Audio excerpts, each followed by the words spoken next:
So before the Dallas Cowboys free agency really kicks off, there's a lot of things they need to do to open up some salary cap space, and that might include releasing a $21 million player.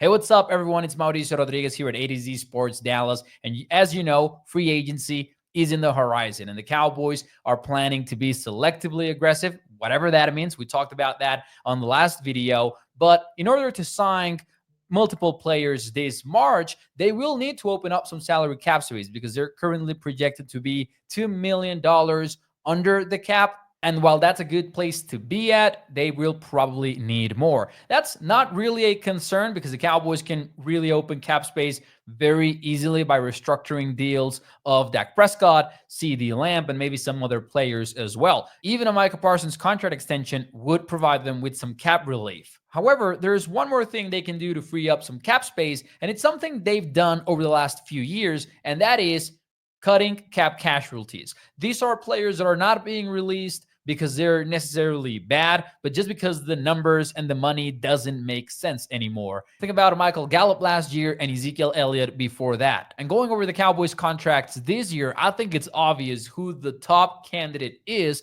to be a Cowboys cap casualty in 2025, and that is none other than someone that they signed to a 3-year, $21 million deal a couple years ago, safety Donovan Wilson. Now, I don't have anything against Wilson. I think he's a pretty versatile player, and I like that he does a lot of things well, but I will admit, I'm not sure he's going to be the best fit for Matt Eberflus' defense. Matt Eberflus runs cover 2 and quarters coverage at a much higher rate than Mike Zimmer and Dan Quinn did before him, and that means he's going to need 2 safeties up there playing a lot of coverage. And the problem with Wilson is he's a good, strong safety. I like his work near the box, and I love him firing into the backfield as a blitzer or as a run defender.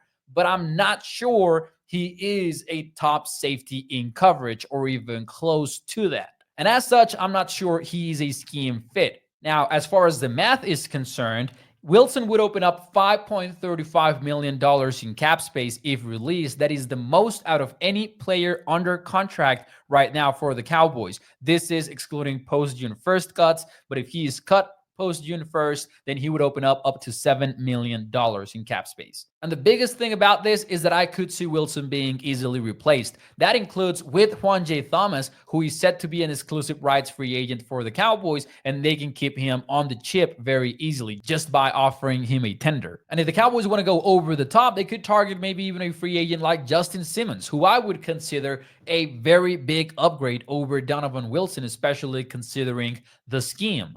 Justin Simmons is projected by Pro Football Focus to sign a 1-year deal for only $6 million, and he's the kind of free agent the Cowboys might like, given that he will be at a discount just because of the age. You could also look at Jeremy Chin if you want someone closer to Donovan Wilson's profile, because you might still want someone who can play near the box, or you can even draft somebody in the NFL draft and just trust Juan J. Thomas to take up Donovan Wilson's spot on the chip. But the more I look at it, I think Donovan Wilson is likely to be released by the Cowboys this offseason as they gear up for a crucial free agency in which they will be selectively aggressive.